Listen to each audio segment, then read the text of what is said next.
Assalamualaikum warahmatullahi wabarakatuh. Alhamdulillah, kalimat yang paling layak diucapkan oleh setiap muslim di awal aktivitasnya, bahkan di seluruh lini kehidupannya. Kalimat rahasia ini, kalimat yang Allah subhanahu wa ta'ala menggantungkan penambahan nikmat dan bertahannya nikmat itu dengan kalimat Alhamdulillah. Kami memujimu ya Allah, sebagaimana layak kamu diuji. Engkaulah zat yang kami yakini maha mandiri, berdiri sendiri, maha hidup, maha segala-galanya, yang telah menciptakan langit dan bumi, dan apapun yang ada di dalamnya. Maka kita selalu mengucapkan Alhamdulillah.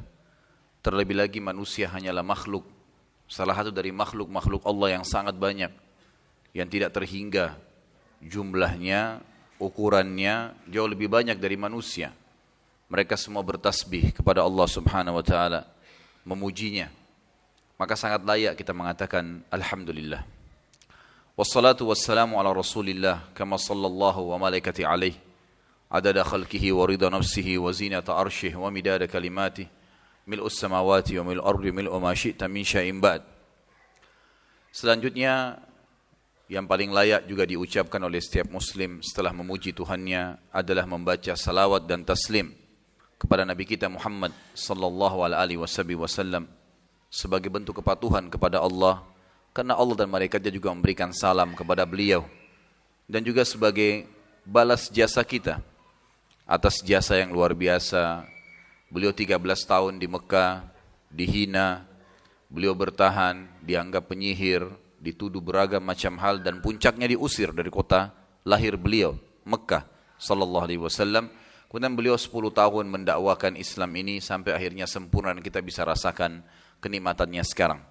Maka sangat wajar kita mengatakan salawat dan taslim kepada Nabi besar Muhammad sallallahu alaihi wasallam. Tema kita pada malam ini membentuk keluarga ahli surga.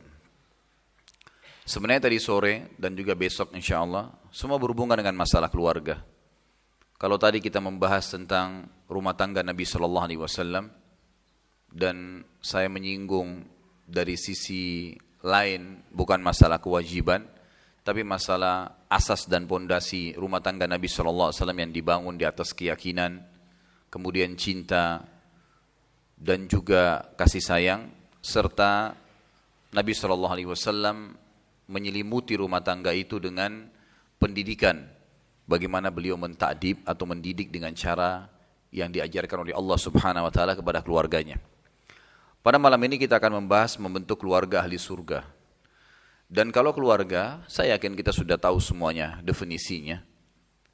Tentunya pernikahan antara laki-laki dan perempuan secara hukum Allah subhanahu wa ta'ala dengan mendatangkan apa yang telah Allah perintahkan, mahar, kalimat akad, 2 saksi dan seterusnya. Setelah mereka berumah tangga, maka akan terbentuklah keluarga setelah itu. Tapi kalau kita bicara keluarga, ruang lingkupnya lebih luas. Akan ada suami istri, anak, mertua, ipar, orang tua, semuanya masuk dalam keluarga. Karena keliru kalau ada orang mengatakan keluarga itu hanya anak dan juga istri saja, tapi semuanya masuk dalam kategori keluarga. Hanya saja yang saya ingin titik beratkan di akhir judul ini, ikhwat dan akhwat sekalian, ahli surga. Banyak orang Islam kalau ditanya, maukah anda menjadi ahli surga? Pasti jawabannya iya. Walaupun sebenarnya dia belum tahu surga itu apa. Sayangnya, kita ini sangat miskin dari sisi informasi masalah surga. Padahal sebenarnya, dia harus menjadi informasi utama. Bahkan sebagian ulama salaf mengatakan, informasi tentang surga dan apa yang telah Allah janjikan bagi setiap orang beriman, semestinya lebih dahulu atau lebih didahulukan daripada makannya seseorang pada saat lapar, minumnya seseorang pada saat dia haus, tidurnya seseorang pada saat dia capek. Bahkan semua aktivitasnya itu akan mudah, ringan untuk dia lalui, dan semua cobaan akan mudah untuk dia hadapin pada saat kata kuncinya dia tahu janji Allah nanti di akhirat, apa yang dia dapatkan. Itulah yang dikenal dengan surga. Surga, teman-teman sekalian, adalah sebuah tempat dijanjikan oleh Allah Subhanahu wa taala yang memang luar biasa. Kalau untuk digambarkan, maka saya akan coba gambarkan, tapi penggambaran saya pada malam ini hanya gambaran umum global dan tentu tidak bisa saya bahas semuanya. Tapi mudah-mudahan dengan izin Allah Subhanahu wa taala apa yang akan saya singgung tentang surga sudah cukup menyampaikan informasi kepada antum sekalian apa yang telah Allah janjikan di sana.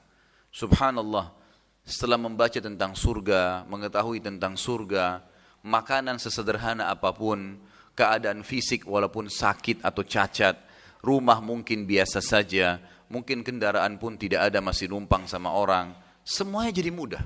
Seperti tidak ada apa-apanya. Seperti itu bukan masalah besar, hanya bagi orang yang tahu itu surga. Kalau dia tahu surga di sana yang dijanjikan, ternyata orang yang lahir secara cacat fisik di dunia, dia tidak akan cacat di akhirat nanti. Karena fisik yang kita miliki ini hanya sebatas dipinjamkan di dunia. Setelah kita meninggal, sabda Nabi SAW dalam hadis Bukhari, semua jasad kalian akan dimakan oleh tanah, kecuali tulang ekor kalian yang darinya Allah akan membangkitkan kalian. Nanti Allah SWT akan turunkan hujan setelah sangkakala yang kedua, pembangkitan, dan kalian akan tumbuh, kata Nabi SAW, seperti tumbuhnya tanaman. Lalu Allah ciptakan tubuh yang baru, fisik yang baru, yang tubuh itu akan seperti Adam alaihissalam tingginya. Dalam hadis Bukhari yang lain kata Nabi SAW, kalian akan dibangkitkan pada hari kiamat dengan jasad yang baru, semua laki-laki seperti Adam alaihissalam 60 siku ke langit, 27,5 meter. Dan semua perempuan akan kembali kepada poster Hawa, 40 siku ke langit atau 17,5 meter. Dalam keadaan sempurna, nggak ada cacat, walaupun dia cacat di dunia, dalam kondisi semua laki-laki sama tingginya 60 siku dan perempuan 40 siku, tidak lagi pendek dan tinggi di akhirat nanti. Dan itu, informasi itu akan membuat ketenangan jiwa bagi orang yang punya kekurangan fisik. Misal, contoh saja, saya cuma datangkan sebuah contoh bagaimana mengenal masalah apa yang Allah janjikan di akhirat itu akan membuat kita tenang melalui kehidupan dunia. Tidak ada sesuatu yang jadi masalah buat kita di sini. Jadi kita akan anggap semuanya kecil. Kalau orang tahu akhirat, dia akan mengatakan, oh dunia, saya akan laluin. Oh dunia, saya akan laluin. Jadi kecil semua bagi dia. Karena dia mengetahui masalah akhirat. Beratnya beban dunia karena dia tidak tahu apa yang Allah janjikan di akhirat nanti. Sama halnya sebelum saya masuk tentang masalah surga, ikhwah dan akhwat sekalian. Kalau anda ingin rajin mengerjakan sebuah perbuatan, kata kuncinya adalah coba cari tahu janji Allah di ibadah itu. Kalau ingin rajin sholat malam, walaupun tidak pakai jam beker, saya jamin anda bisa bangun malam hari. Coba sebelum tidur baca 5-6 hadis saja tentang janji Allah di sholat malam. Atau kalau kita tanya, saya dapat apa sih kalau saya sholat malam? Nanti dengan membaca 5-6 hadis itu, saya yakin itu lebih dahsyat daripada jam beker 10 pun kita pasang. Kita akan bangun karena tahu kita akan dapat apa di situ. Mau rajin sedekah, bahkan semua jenis ibadah kalau anda ingin kerjakan dan ingin rajin di situ, sedekah, puasa, haji dan umroh, apa saja, bakti dengan orang tua, apa saja, anda tinggal cari tahu janji Allah di ibadah itu. Dalam ilmu hadis dikatakan al-wa'ad, janji positif Allah di situ. Sama halnya kalau ada orang yang mengatakan kepada saya di antara antum yang hadir, Ustaz saya suka bohong, saya biasa berzina, saya masih pakai riba, kira-kira bagaimana caranya supaya saya bisa tobat ya? Maka jawaban saya satu juga, coba cari tahu ancaman Allah di dosa yang sedang kita lakukan, namanya al-wa'id. Dalam ilmu hadis, al-wa'ad wal-wa'id. Al-wa'id ancaman Allah subhanahu wa ta'ala. Jadi kalau orang riba diapain sih sama Allah? Oh ternyata ada hadis 1 dirham riba lebih berat daripada 36 kali berzina. Berat sekali berarti. Nanti ada ancamannya, dihukum begini, dihukum begitu. Orang yang bohong diapain, orang yang zina diapain. Nanti dengan sendirinya anda akan tinggalkan. Karena memang janji dan ancaman ilahi Allah subhanahu wa ta'ala ini adalah sesuatu yang pasti. Dan karenanya lah Allah ciptakan kita. Cuma kita bicara jauh, luang lingkup yang lebih besar, apa yang Allah janjikan nanti di akhirat. Surga, kalau kita bahas misalnya sebuah rumah yang kadang-kadang membuat kita tertarik untuk lewat di depannya, kira-kira selain keindahannya, adakah sesuatu yang lain? Kalau saya pribadi mengatakan masih ada. Selain keindahan tempat, poin yang paling utama sebenarnya adanya aroma yang wangi dari tempat itu. Kalau kita lewat rumah, mungkin sederhana, tapi rumahnya wangi. Mungkin ada tanam-tanaman yang wangi, mungkin ada bau dupa, mungkin ada bau wangi-wangian, wangi. Walaupun sederhana, rapi, kita pasti senang dengan itu. Para ulama menyusun buku tentang surga, memulai dengan aroma surga. Ternyata surga itu punya bau yang sangat wangi, dimulai dari situ. Nanti kan kita masuk ke pintu gerbangnya, nanti kita akan masuk ke tanamannya, ke penghuninya, dan segala macam pakaiannya, perhiasannya, akan saya jelaskan dengan izin Allah subhanahu wa ta'ala. Hadis Amr bin As, Abdullah bin Amr bin As radhiyallahu anhuma, beliau meriwayatkan dari Nabi SAW, hadis sahih riwayat Imam Bukhari, Man qatala mu'ahada lam yarih raihatal jannah, wa inna rihaha tujadu min masirati arba'ina ama. Barang siapa yang membunuh seseorang yang dalam perjanjian umat Islam, maksudnya mu'ahid ini orang kafir di bawah naungan pemerintah Islam. Namanya mu'ahid, enggak boleh sama sekali dibunuh dengan alasan apapun. Yang boleh membunuh dia hanya pemerintah setempat yang memang melihat kalau memang ada madarat, dia melakukan hal-hal yang dilarang, yang fatal, gitu kan. Tapi secara individu enggak boleh. Istilah lain mu'ahid ini sama dengan zimmah, ahlu zimmah. Sebagaimana sabda Nabi SAW, Man adha zimmiyan kuntu lahu khasiman yaumul qiyamah. Siapa yang menyakiti orang kafir yang di bawah naungan pemerintah Islam tanpa sebab syar'i, maka dia akan jadi musuhku pada hari kiamat. Kata Nabi SAW, siapa yang membunuh mu'ahid, orang kafir di bawah naungan pemerintah Islam, maka dia tidak akan pernah mencium wanginya surga. Dan wanginya surga itu dapat dicium dari jarak 40 tahun. Sekarang kalau ada satu rumah jaraknya cuma 10 meter, 15 meter, wangi. Kita sudah tertarik sebenarnya. Bagaimana kalau jarak 40 tahun tercium bau aromanya? Ini satu hal yang luar biasa. Kemudian pintu-pintu surga diceritakan. Allah subhanahu wa ta'ala menyebutkan dalam surah Ar-Ra'd ayat 23 sampai 24. A'udzu billahi minasyaitonir rajim. Jannatu adnin yadkhulunaha wa man salaha min abaihim wa azwajihim wa dhurriyyatihim wal malaikatu yadkhuluna 'alaihim min kulli bab. Salamun alaikum bima sabartum fa ni'ma uqbad dar.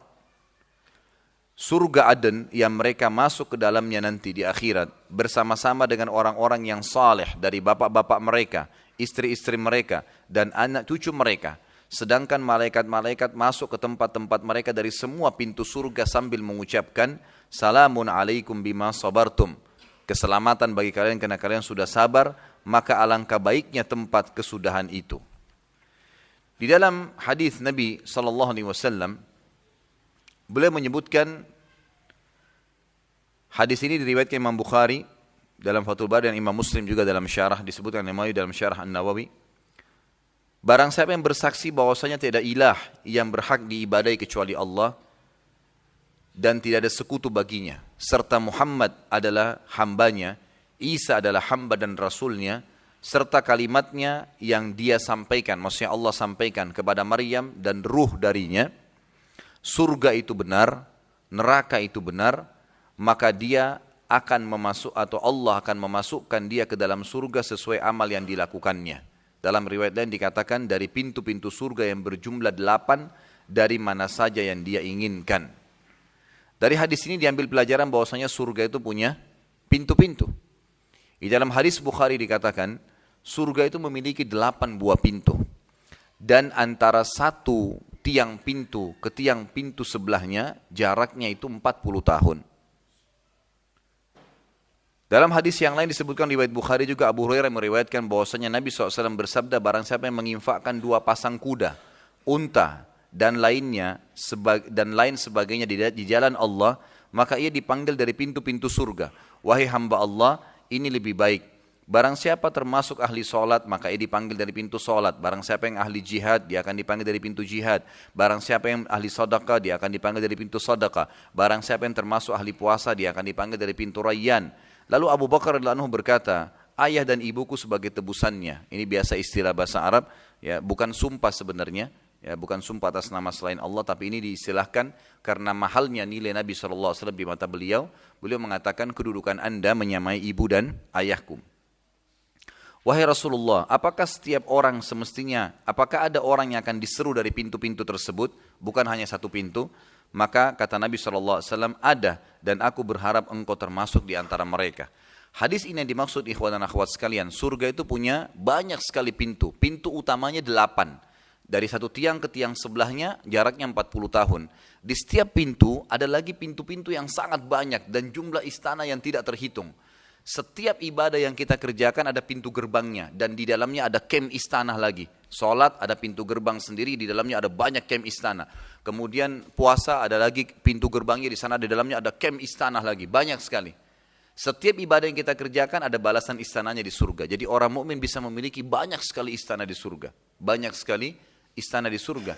Sabda Nabi SAW dalam hadis Bukhari Muslim, man hafidha itna asyaraka fi kulli yawmin wa layla, banallahu lahu baitan fil jannah.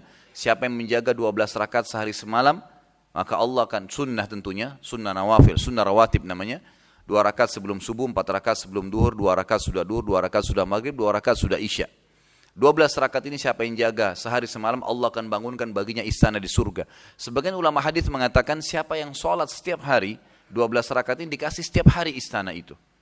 Begitu pula dengan banyak hadis yang berhubungan dengan masalah ini. Artinya seorang mukmin bisa punya banyak rumah, istana di sana. Dan setiap ibadah ada pintunya.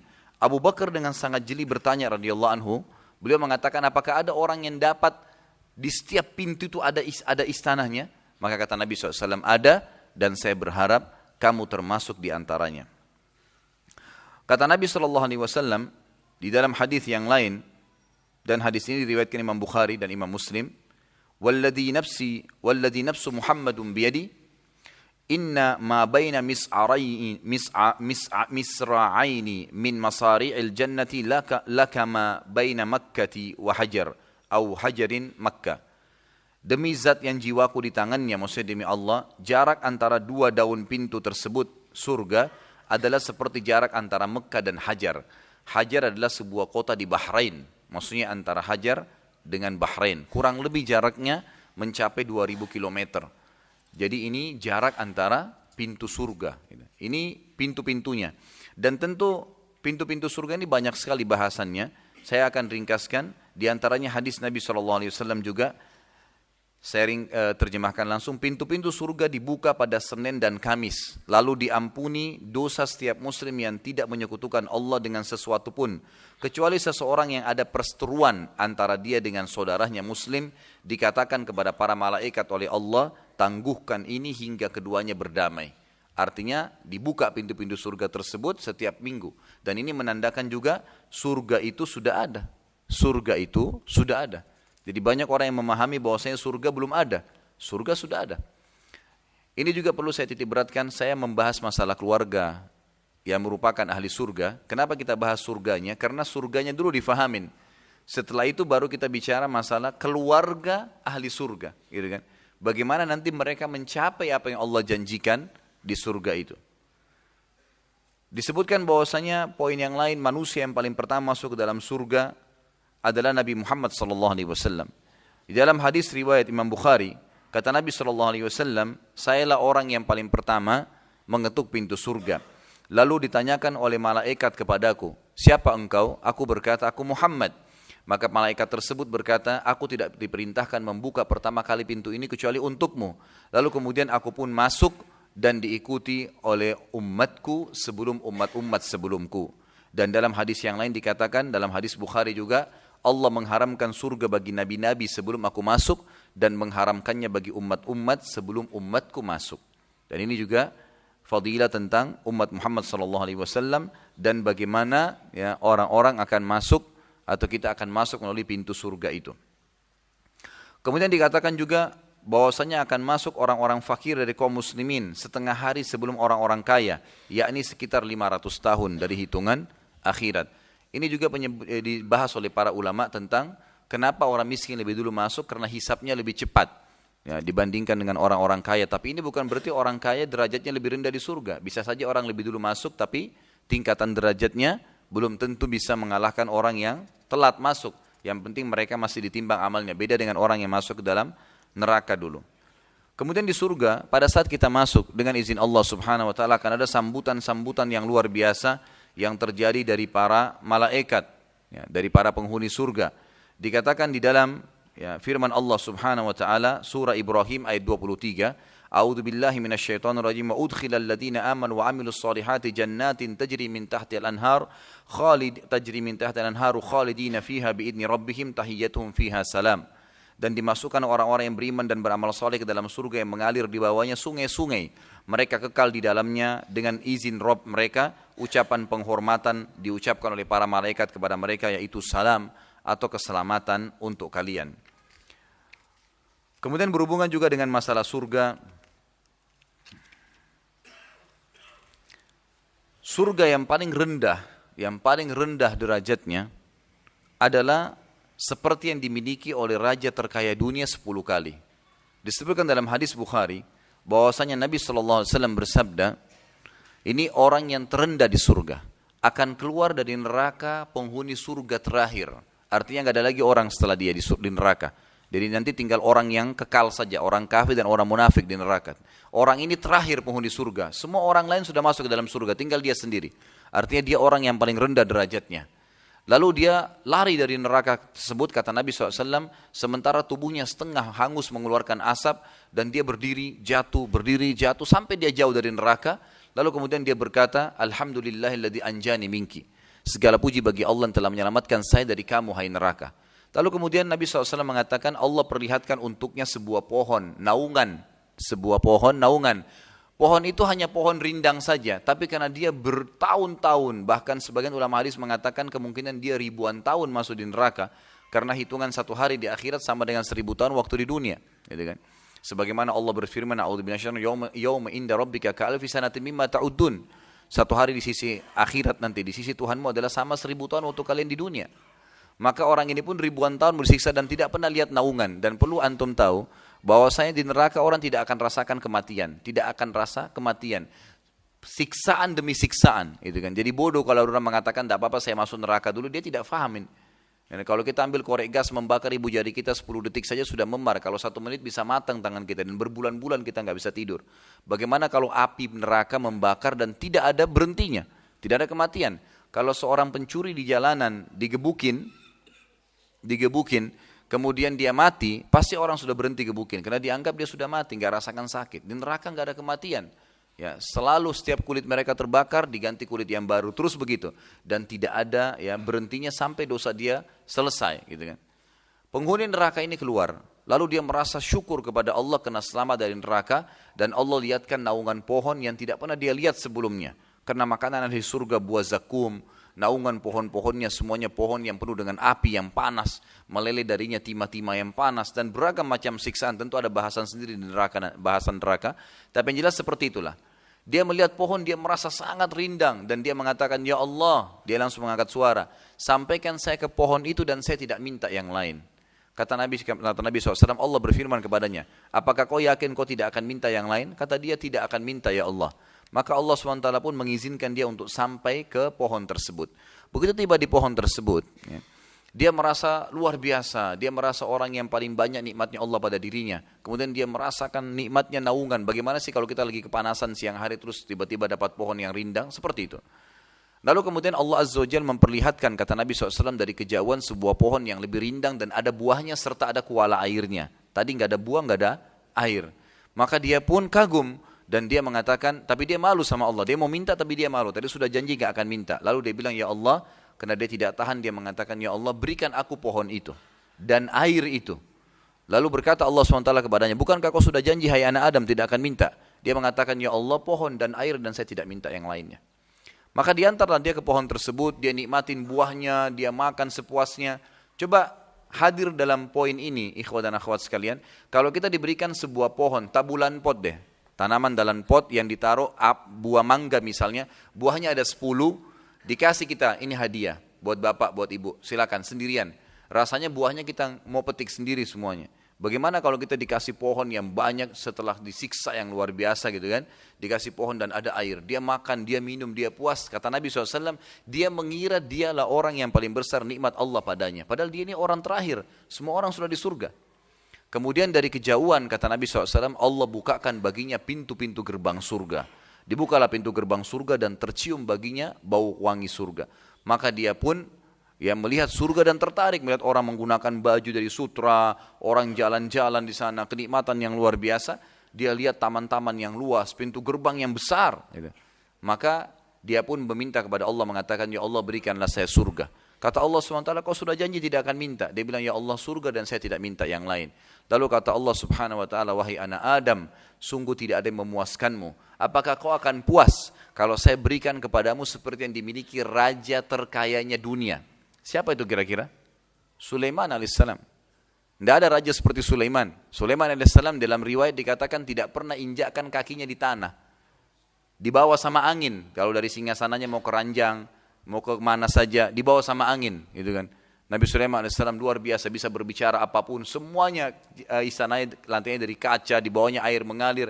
Gak bisa dibayangkan istananya luar biasa gitu. Kerajaannya luar biasa. Pasukannya dari jin, dari manusia, dari burung, hewan-hewan. Semuanya begitu. Kata Nabi, kata Allah SWT, mau puaskah kamu kalau saya berikan kamu seperti yang dimiliki raja terkaya dunia? Kata ulama hadis adalah Sulaiman alaihissalam. Maka karena dia dengar raja terkaya dunia, dia mengatakan, raditu ya Rabb, saya ridho hai Tuhanku. Lalu Allah berkata padanya, walaka mithluhu, kau akan saya berikan dobelnya. Maka dia mengatakan, raditu ya Rabb, saya ridho hai Tuhanku. Dia berkata lagi, Allah berkata lagi, walaka mithluhu, kau akan saya berikan lagi dobelnya. Terus dia mengatakan raditu sampai 10 kali. Setelah 10 kali, maka saking senangnya orang ini, dia berkata, ya Allah, anta abdi wa ana rabbuk. Dia balik, ya Allah, engkau hambaku dan saya Tuhanmu. Lalu Nabi SAW tersenyum, yang menyampaikan berita hadis ini, berita gembira kepada kaum mukminin, ya sampai urat leher beliau kelihatan sallallahu alaihi wasallam. Orang ini pun akhirnya masuk ke dalam surga. Dikatakan oleh Nabi SAW, dia nikmatin surganya, tamannya, makanannya, pakaiannya, istrinya. Semua dia nikmatin dan dia mengira dialah orang yang terbesar nikmat Allah pada dirinya. Padahal dia adalah orang yang terendah di surga. Bayangkan orang terendah di surga 10 kali dari apa yang dimiliki Sulaiman alaihissalam. Dan apa yang dibutuhkan sini Bapak Ibu sekalian? Untuk apa? Apa yang kita butuhkan untuk sampai ke derajat itu? Hanya dibutuhkan menikmatin dan mengerjakan apa yang Allah perintahkan. Itu saja. Enggak lebih daripada itu. Kerjakan apa yang diperintahkan yang wajib dan sunnah, butuh waktu sedikit. Sholat, puasa, zakat, haji, butuh waktu sedikit. Kemudian nikmatin yang halal, lalu kemudian tinggalkan semua yang dilarang, yang haram dan makruh, dan jauhi semua itu. Jangan dikerjakan. Yang haram semua dijauhi, tidak dijauhi, tidak ada manfaatnya, ditinggalkan saja.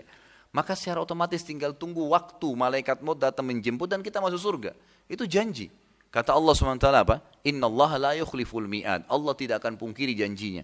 Dalam ayat lain, wa man asdaqu minallahi qila. Siapa yang lebih jujur daripada Allah dalam perkataan? Dan Nabi SAW tadi sore saya titik beratkan masalah itu, selalu menekankan kepada para sahabat poin penting, asas dalam segala kehidupan. Membangun segala sesuatu kehidupan di muka bumi ini dengan keyakinan. Nabi SAW selalu tanamkan itu kepada para sahabat, ke diri beliau dan juga kepada para istri-istri beliau. Sampai pernah satu waktu, kita akan titik beratkan poin ini besok insyaAllah bahasannya, tentang rumah-rumah yang tidak dimasuki oleh malaikat, atau nanti akan jauh dari rahmat Allah. Dalam hadis Bukhari dikatakan pernah Nabi SAW dijanji oleh Jibril akan datang. Lalu Nabi SAW duduk menunggu di rumahnya, Aisyah juga ada di situ. Lalu Nabi SAW sudah sampaikan kepada Aisyah radhiyallahu anha, Jibril akan datang pada waktu ini. Ternyata terlambat, Jibril enggak datang. Aisyah diam, Nabi SAW pun mengangkat tongkat beliau dan memukulnya ke tanah sambil berkata, demi zat yang ubun-ubunku dalam genggamannya, Allah tidak akan pungkiri janjinya. Jadi Nabi SAW membangun keyakinan itu dalam diri beliau dan juga kepada istrinya Aisyah mengatakan, Allah enggak mungkin pungkiri janjinya, pasti kalau dijanji enggak mungkin enggak gitu. Maka Nabi SAW pun tiba-tiba dibersihkan dalam hati beliau ilham oleh Allah Subhanahu Wa Taala. Beliau tidak sengaja melihat ternyata di bagian depan rumah Aisyah itu ada anjing, anak anjing yang sedang duduk. Lalu kata Nabi SAW, sejak kapan anjing ini ada? Kata Aisyah, tidak tahu, saya juga tidak tahu ya Rasulullah. Kata Nabi SAW, usirlah. Begitu diusir anjing tersebut, Jibril AS masuk.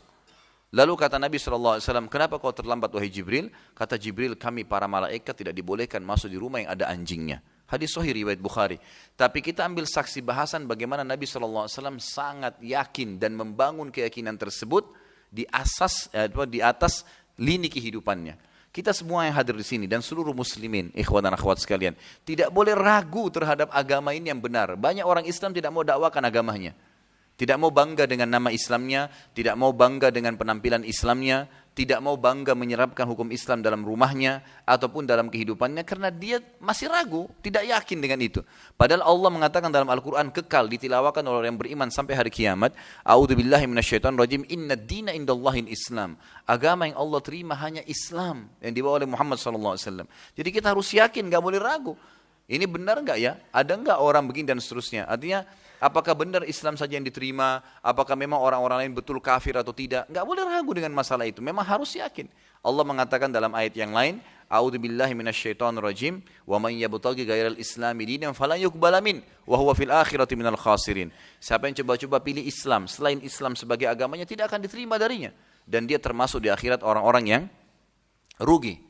Saya pernah berdialog, mohon maaf kalau pernah ada yang dengar cerita ini. Saya pernah dialog dengan salah satu doktor dari UIN. Kebetulan teman kita ini semoga Allah berikan hidayah berfaham liberal. Mengatakan semua agama sama, boleh nikah lintas agama, Al-Quran boleh direvisi, beragam macam isu yang mereka lemparkan gitu. Syubhat yang membuat dirinya dan kaum muslimin jadi ragu. Bukan membangun keyakinan tapi malah membangun syubhat, keraguan-raguan gitu. Dia khutbah di mimbar, waktu itu saya kebetulan tidak ada khutbah Jumat di kota Makassar beberapa tahun yang lalu. Di masjid cukup besar, saya duduk pas di depan mimbar dan dia berkata menafsirkan surah Al-Baqarah ayat 120 yang bunyinya a'udzubillahi minasyaitonirrajim walan tarda ankal yahudu walan nasara hatta tattabi' millatahum. Tidak akan pernah ridho Yahudi dan Nasrani sampai kalian mengikuti ajaran mereka, gitu kan? Awalnya dia jelaskan Yahudi bagus, Nasrani bagus, jelas semuanya. Tapi di tengah-tengah khutbah ada yang mengkritik saya. Dia sempat bilang, tapi kita orang Islam ini tidak boleh mengaku sendirian masuk surga. Semua orang boleh masuk surga, yang penting berbuat kebaikan. Jadi agamanya apa saja, gitu kan? Tidak ada masalah. Dia turun mimbar, saya dekatin. Setelah saya salam, saya bilang, akhi, saudaraku, tadi antum bilang di atas mimbar bahwasanya semua agama itu benar. Semua orang bisa masuk surga, berbuat apa saja. Benarkah itu? Teman-teman liberal ini punya kebiasaan, mereka memang seperti sudah dibentuk dengan itu. Mereka harus mengejar tingkat akademik yang tinggi, dengan tujuan supaya tidak didebati oleh orang awam, gitu kan? Jadi supaya kalau doktor atau profesor yang bicara nanti orang tidak bisa bantah, gitu kan? Seperti itu yang terjadi di Indonesia. Kadang-kadang begitu. Yang pertama ditanya sama saya, dia bilang, Anda ini siapa dan titelnya apa? Saya bilang, nama saya Khalid, titel saya nggak usah tanya, nggak jauh dari Anda. Tapi saya ingin tahu, saya bilang, saya ingin tahu pendapat Anda pribadi.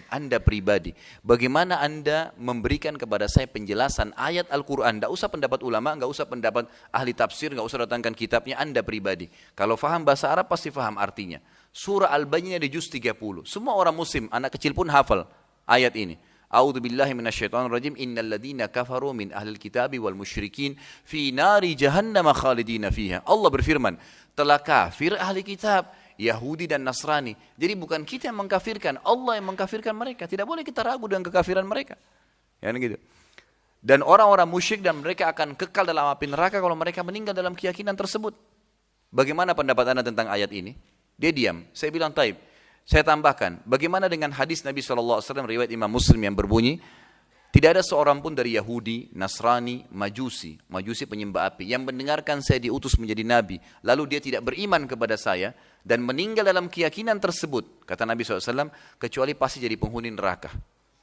Dia terdiam, tidak bisa ngomong, lalu dia bilang, diangkat kepalanya, dia bilang sama saya, akhi, tapi bagaimana ya saudaraku, kalau kita bilang seperti itu, bagaimana perasaan mereka? Saya sempat ketuk lantai masjid dan saya katakan ini bukan masalah perasaan saudaraku, ini masalah keyakinan. Anda menyebarkan keyakinan yang salah. Kalau semua agama sama, kita murtad saja di agama Kristen enak, nyanyi-nyanyi seminggu sekali masuk surga. Ngapain jadi orang Islam banyak haramnya, banyak perintahnya. Tapi Allah mengatakan inna dina indallahil Islam, gak bisa. Jadi harus diikuti dengan pondasi keyakinan, gak boleh. Kalau kita yakin kita akan menjalankan perintah agama ini dengan benar dan meninggalkan larangan dengan benar. Semua yang dijanjikan dari surga benar, semua yang dijanjikan di neraka juga benar. Ini sedikit kronologis untuk menambah bagaimana kita harus meyakini apa yang Allah Subhanahu wa taala janjikan kita. Tingkatan-tingkatan di surga cukup banyak. Kata Nabi SAW di dalam hadis riwayat Bukhari juga, satu malam beliau pernah keluar bersama para sahabat, kemudian pada saat itu langit lagi gemerlapan. Langit dari gemerlapan dan maksudnya lagi terang, bintang-bintang lagi banyak. Kata Nabi SAW, demi zat yang ubun-ubunku dalam genggamannya, kalian akan melihat nanti, para sahabat diajak ngomong nih, Di surga, di istana kalian, istana-istana yang lain seperti kalian lihat bintang itu. Artinya jaraknya jauh tapi kelihatan. Lalu para sahabat berkata, ya Rasulullah, apakah istana itu istana para nabi? Kata Nabi SAW, tidak. Istana orang soleh dari umatku. Istana orang soleh dari umatku. Derajat-derajat di surga ini bukan main-main. Hitungannya main ratusan tahun. 500 tahun, jaraknya 1000 tahun. Jadi jaraknya jauh. Saya kasih contoh. Hadis Nabi SAW yang berbunyi riwayat Imam Ahmad, solat seseorang di antara kalian di rumahnya dengan solat di pasarnya serta dibandingkan solat berjamaah di masjid adalah perbandingannya 25 kali lipat. 25 kali lipat. Dalam hadis riwayat Bukhari Muslim dikatakan solat sendiri dibandingkan solat berjamaah perbandingannya 27 derajat. Gitu kan? Jadi 25 kali lipat jumlahnya dan 27 derajat itu derajatnya. Apa kata Ibnu Abbas dalam makna hadis solat berjamaah lebih baik daripada solat sendiri 27 derajat. Kata beliau, Ibnu Abbas berkata, satu derajat dari 27 derajat itu ke derajat yang di atasnya itu 500 tahun. Artinya satu kali kita solat berjamaah teman-teman sekalian, itu dengan orang solat sendiri, perbedaannya 12.000 tahun. Perbedaannya di surga, gitu kan. Ini bukan main-main, jadi perhitungan masalah derajat di surga itu derajat ratusan tahun jaraknya. Jadi bukan cuma kena fasilitas rumahnya tipe 200 atau tipe sekian, yang luasnya sekian kamar atau lebih eksklusif pakai marmer atau tidak, bukan itu. Jaraknya sekian ratus tahun, istananya jauh lebih besar, berlipat-lipat ganda dan lebih banyak jumlahnya. Ini jadi bukan main-main ini, ya gitu. Bukan main-main masalah derajat di surga nanti. Kemudian bangunan surga bukan bangunan biasa, ikhwah, akhwat sekalian. Ini bukan perkataan saya, ini janji yang harus kita yakini. Kita tinggal tunggu meninggal, tunggu malaikat maut datang, Allahu alam kapan itu datang kepada kita. Kemudian dicabut ruh kita, kita akan lihat semua ini. Sebagaimana hadis Bukhari dikatakan oleh Nabi SAW, siapa yang rindu ingin bertemu dengan Allah, Allah akan rindu bertemu dengannya. Dan siapa yang benci bertemu dengan Allah, Allah akan benci bertemu dengannya. Para sahabat menjadi berat mendengar hadis ini, sampai ada yang menangis. Lalu Aisyah berkata, ya Rasulullah, siapa di antara kami yang tidak takut mati? Apakah kalau kami takut mati berarti kami juga benci bertemu dengan Allah? Kata Nabi SAW, bukan begitu. Bukan begitu, hai Aisyah. Tapi seseorang di antara kalian yang beriman kalau meninggal dunia, akan meninggal. Ini sebagian ulama hadis mengatakan sebelum dicabut ruhnya. Maka akan turun para malaikat. Dalam ayat dikatakan, tatanazzalu alaihimul malaikah. Mereka turun, malaikat-malaikat tersebut membawa berita gembira, kata Nabi SAW, dengan memperlihatkan amal-amal solehnya. Ini sholatmu yang diterima, ini puasamu yang diterima, ini bakti orang tuamu, ini hajimu, dan seterusnya diperlihatkan, ini yang diterima. Dan karena ini kau akan masuk ke dalam surga, diperlihatkan surga itu. Maka secara otomatis orang beriman ini rindu ingin bertemu dengan Allah. Sehingga pada saat dicabut ruhnya dia pun tidak merasakan itu. Ini hadis sahih. Maka dia rindu bertemu dengan Allah, Allah pun rindu bertemu dengannya. Artinya diperlihatkan amal-amal ini. Ini bukan cuma sekedar, ini tinggal tunggu ikhwah akhwat sekalian. Kita tidak tahu kapan mati. Saya sendiri sering sampaikan di pengajian, mungkin di ujung masjid ini tembok tiba-tiba malaikat mau datang mencabut roh saya tergeletak mati, malam ini sudah dikubur. Kita tidak tahu, atau antum duluan, kita tidak tahu. Tapi mati pasti datang, dan ini cuma tinggal tunggu kematian itu. Orang mukmin tidak akan pernah takut dengan kematian karena dia tahu dia akan mendapatkan apa yang dijanjikan. Tapi butuh sekali lagi keyakinan tentang masalah apa yang dijanjikan oleh Allah Subhanahu wa taala. Ini poin penting, gitu kan? Untuk kita tahu. Allah Subhanahu wa taala menjanjikan untuk kita, dan ini Allah tidak mungkin pungkiri janjinya. Bangunan di surga. Ibnu Umar berkata, menceritakan bahwasanya Rasulullah SAW pernah ditanya tentang surga. Beliau menjawab, siapa yang masuk surga, maka ia akan hidup di dalamnya dan tidak akan pernah mati. Ia mendapatkan kenikmatan di dalamnya dan tidak akan menderita. Pakaiannya tidak akan jadi usang dan masa mudahnya tidak akan pernah habis. Beliau ditanya, wahai Rasulullah, apakah bangunannya, bagaimana bangunannya surga? Beliau menjawab, batu bata dari emas. Kemudian batu bata dari perak. Dan tanahnya dari kasturi. Dan juga dibubuhi dengan za'faran atau sejenis parfum yang sangat wangi. Dan kerikilnya dari intan dan yakut, sejenis permata juga yang sangat mahal. Dan hadis ini disebutkan atau dihasankan oleh, diriwayatkan oleh At-Tabarani dengan dihasankan oleh Al-Mundhiri dalam At-Targhib. Kemudian juga dikatakan oleh Nabi SAW di dalam hadis yang jayyid atau baik, diriwayatkan oleh Tabarani, kata Nabi kata Sa'al bin Sa'ad radhiyallahu anhu, beliau meriwayatkan Nabi SAW bersabda, sesungguhnya di surga terdapat jalan yang terbuat dari kasturi, seperti jalan binatang kalian di dunia. Jadi jalan yang kecil-kecil gitu kan, yang biasa binatang lewatin, itu banyak di surga tapi semuanya dari kasturi, wangi sekali. Ya, bukan cuma sekedar tanah biasa. Kemudian juga Anas bin Malik meriwayatkan dari Abi Dzar, Rasulullah SAW bersabda, aku memasuki surga, ternyata di dalamnya terdapat kubah yang terbuat dari intan, dan ternyata tanahnya adalah kasturi. Hadis sahih riwayat Imam Bukhari. Jadi bangunannya, bangunan yang sangat leks, bukan cuma bangunan biasa dari marmer, tapi ini adalah dari hal-hal yang luar biasa. Istana-istana di surga juga digambarkan oleh Nabi SAW. Dimulai dari ayat Al-Quran surah At-Taubah ayat 76, a'udzubillahi minasyaitonirrajim, wa masakina tayyibatan fi jannati adn. Dan mereka akan mendapatkan bangunan-bangunan yang mewah dan megah di surga Aden. Kata Nabi SAW dari Abu Malik Al-Ash'ari berkata, inna fil jannati ghurafa yura zahiruha min batiniha wa batinuha min zahiriha. A'addallahu ta'ala liman at'ama at-ta'am wa alana al-kalam wa shalla bil-laili wan-nasu niyam. Sesungguhnya di surga terdapat ghuraf, istana-istana, ya, yang bagian luarnya terlihat dari bagian dalamnya. Maksudnya saking terangnya dan bersihnya dan transparan. Sebagian ulama hadis mengatakan kemungkinan bahan temboknya dari kaca, sehingga orang luar melihat ke dalam, dalam bisa melihat keluar. Dan dikatakan disiapkan oleh Allah Subhanahu wa taala bagi siapa untuk dapat istana di surga. Kita bukan siapin rekening yang banyak teman-teman sekalian, tapi yang dipersiapkan adalah Allah persiapkan siapa saja yang memberikan makanan, lemah lembut dalam berbicara, dan sholat pada malam hari pada saat orang semua sedang tidur. Kemudian kata Nabi SAW juga, Abu Hurairah meriwayatkan Jibril datang kepada Nabi SAW seraya berkata, wahai Muhammad, Khadijah istrimu ditawarkan atau disiapkan, ya, dia datang kepadamu membawa bejana berisi kuah dan makanan, dan sampaikan kepadanya salam dari Tuhannya, dan juga berita gembira karena dia akan diberikan rumah nanti istana di surga yang terbuat dari intan, tidak ada kebisingan dan tidak ada kepenatan di dalamnya. Ini semua jelas sekali bahwasanya istana di surga besar. Istana tersebut dihiasi lagi selain bangunan batahnya, tanahnya tadi dari kasturi, batunya dari emas dan perak, kubahnya dari intan dan seterusnya.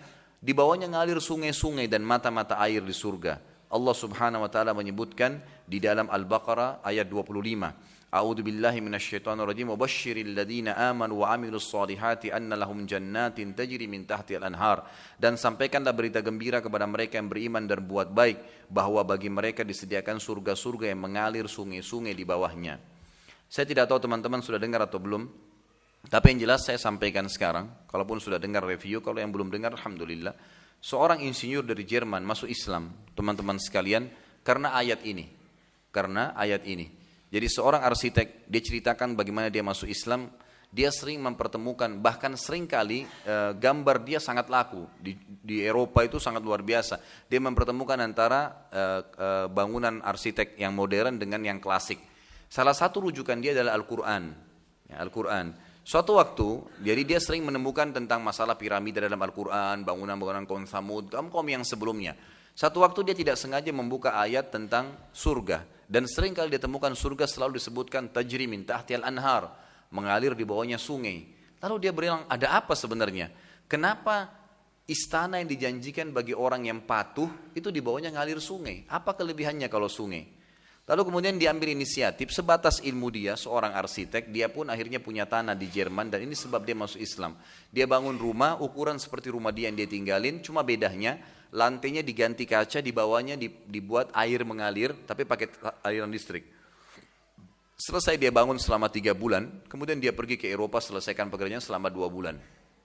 Setelah 2 bulan dia pulang ke Jerman dalam kondisi letih sekali, penat dari kerjaannya. Dia enggak pulang ke rumah yang ada istrinya, dia pergi ke rumahnya yang baru dibangun tadi. Dengan hikmah Allah Subhanahu wa taala, Allah kalau berikan petunjuk seperti itu. Dia ke sana kemudian dinyalain lampu semua, lalu dia duduk di ruang tamunya. Subhanallah, pada saat dia duduk di ruang tamunya, tiba-tiba dia merasa dalam 10 menit duduk di sofa, capeknya hilang. Lalu dia lihat, apa kira-kira yang membuat dia capek? Capeknya hilang. Dinding warnanya sama dengan rumahnya yang dulu. Wallpapernya sama, sofanya sama, semua perabot-perabotnya umumnya sama. Kemudian dia duduk lagi, direnungin lagi 10 menit ke depan, ternyata yang membuat hatinya tenang karena mendengar gemericik air tadi. Maka dia gara-gara itu segera mencari masjid terdekat lalu dia syahadat. Waktu ditanya kenapa kau masuk Islam, dia bilang saya telah mempraktekkan begini dan saya baru tahu kenapa surga itu selalu disebutkan tajri min tahtil anhar, di bawahnya mengalir sungai, ternyata air itu memberikan ketenangan jiwa. Allah sudah sebutkan dalam Al-Quran, sayangnya kita umat Islam kadang-kadang nanti ada penelitian begini baru mau percaya. Padahal sebenarnya hikmahnya kata para ulama, kenapa banyak ilmuwan itu rata-rata orang-orang non-muslim. Mereka ada keluarkan uang sampai jutaan dolar meneliti ke angkasa luar, meneliti di daratan, hewan-hewan, tumbuh-tumbuhan, meneliti sampai ke kedalaman lautan. Mereka keluarkan sekian juta dolar, untuk apa semua? Kenapa mereka? Kenapa bukan ada orang Islam yang muncul? Ulama menanggapi masalah mereka mengatakan, karena umat Islam sudah percaya tentang Allah. Mereka dibiarkan oleh Allah mengeluarkan biayanya, ujung-ujungnya hanya sampai kepada kalimat satu, oh ada Tuhan ternyata. Kadang-kadang mereka mengadakan penelitian satu hewan, satu pohon hanya dengan untuk meneliti mendapatkan satu jawaban, dan terakhir mereka mengatakan luar biasa penciptanya. Karena rumitnya badan hewan ini, karena rumitnya komposisi pohon ini dan seterusnya. Jadi kita sebenarnya tidak butuh semua itu, Allah sudah kasih, dimanja sekali orang beriman itu. Sudah dikasih langsung sajiannya, sebelum kamu diciptakan, kamu dari Adam, Adam dari begini, kemudian pada saat kamu lahir, ini yang kamu lakukan, ini halal, ini haram, kemudian kamu meninggal, kamu akan lewati alam barzah, kemudian kamu akan masuk surga, surga itu begini, dirincikan semuanya. Sudah tahu dari awal kita sebelum diciptakan sampai nanti ujung jalannya apa. Tidak tanpa penelitian, tanpa apa, bangun tidur tinggal jalankan saja. Kenapa masih ada yang tidak mau menjalankan itu? Padahal tinggal semua selesai. Kenapa kita harus tunggu nanti ada mughamarah, ada cobaan baru kita mau melakukan itu? Selanjutnya Nabi SAW menjelaskan tentang di surga itu ada sungai-sungai yang lain, bukan cuma sungai, lautan. Sungai bahasa Arabnya nahar, dan kalau lautan bahar. Dalam hadis ini digunakan istilah bahar. Muawiyah radhiyallahu anhu meriwayatkan dari Nabi SAW, dan hadis ini diriwayatkan Imam Tirmidzi dengan sanad hasan sahih. Inna fil jannati bahral ma wa bahral asal wa bahral laban wa bahral khamr thumma tushaqqaqul anharu ba'd. Sesungguhnya di surga terdapat lautan air, lautan madu, lautan susu, dan lautan khamr. Kemudian terdapat sungai-sungai nanti dari cabang-cabang lautan itu. Artinya ada lautan susu. Nggak bisa dibayangkan bagaimana caranya kita di dunia ada lautan susu, nggak mungkin. Tapi di surga ada lautan, artinya tidak ada habisnya, gitu kan? Lautan madu dan seterusnya. Abdullah bin Umar meriwayatkan sabda Nabi SAW, Al-Kautsar yang telah dijanjikan untuk Nabi SAW, sungai di surga, kedua tepinya terbuat dari emas dan tempat alirannya terbuat dari intan dan permata yakut.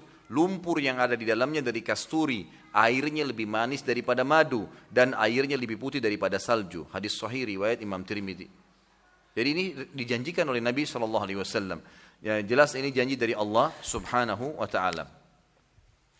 Kemudian kita lihat lagi sisi yang lain dari surga itu yang dijanjikan oleh Allah dan Rasulnya adalah pepohonan. Pepohonannya surga. Kita tahu kalau ada komplek perumahan seperti ini, kalau tanpa pepohonan kelihatan gersang. Pohon-pohon menghiasi istana-istana itu. Kita sudah bahas aromanya, pintu gerbangnya, tanahnya di dalam, sungainya, ada tadi lautannya. Pepohonannya seperti apa? Dengarkan Al-Waqi'ah ayat 27 sampai 32. A'udzu billahi minasyaitonir rajim. Wa ashabul yamin ma ashabul yamin fi sidrin makhdud wa talhim mandud wa dhillim mamdud wa ma'in maskub wa fakihatin katsirah la maqtu'atin wa la mamnu'ah wa furushin marfu'ah. Inna ansha'nahunna insha'a faj'alnahunna abkara uruban atraba li ashabil yamin. Allah mengatakan, dan golongan kanan, orang-orang yang menerima bukunya dengan tangan kanan masuk surga, alangkah bahagianya golongan kanan itu, berada di antara pohon-pohon bidara yang tidak berduri. Pohon bidara ini di Indonesia juga biasa dinamakan pohon apel India. Buahnya seperti apel, mirip dengan apel Malang yang punya antum di sini, tapi dia tidak ada warna merahnya. Ini biasanya buahnya manis ya, dan daunnya dipakai mandiin jenazah dan juga dipakai ruqyah syariah. Untuk ngobatin sihir, itu pohon bidara namanya. Kalau di dunia pohon bidaranya ada durinya. Di surga Allah mengatakan penuh dengan pohon bidara yang tidak berduri. Dan ini dalam hadis lain dikatakan durinya diganti dengan buah oleh Allah Subhanahu wa taala, dan setiap satu buah itu memiliki 72 warna. yang semuanya berbeda-beda warna dan berbeda-beda rasa. Satu buah 72 warna dan setiap warna memiliki rasa yang berbeda-beda. Lalu dikatakan dan juga pohon pisang yang bersusun-susun buahnya dan naungan yang terbentang luas serta air yang tercurah dan buah-buahan yang banyak yang tidak ada satupun terlarang darinya. Serta kami siapkan bidadari-bidadari di surga itu yang semuanya sebaya umurnya dan juga selalu dalam keadaan perawan. Mereka disiapkan untuk ahli yamin atau orang-orang yang berada di surga itu sendiri. Kemudian dikatakan juga dalam Al-Mursalat ayat 41, A'udzubillahi minasyaitonirrajim, innal muttaqina fi dhilalin wa uyun. Sesungguhnya orang yang bertakwa berada di bawah naungan yang teduh, sebuah pohon yang besar dan mata-mata air. Anas bin Malik meriwayatkan dari Nabi SAW dalam hadis Bukhari, dikatakan di surga, kata Nabi SAW, terdapat sebuah pohon yang untuk melintasi naungannya saja, naungannya pohon itu untuk dilewatin saja, ya, yang untuk melintasi naungannya seorang pengendara memerlukan waktu 100 tahun tanpa henti. Jika kalian suka, bacalah, dan naungan yang terbentang luas dan air yang tercurah, kata Nabi SAW. Abu Sa'id al-Khudri radhiyallahu anhu berkata bahwasanya Rasulullah SAW bersabda, di surga terdapat sebuah pohon yang dilintasi seorang penunggang yang lihai lagi cepat selama 100 tahun tanpa henti. Naungannya saja pohon itu.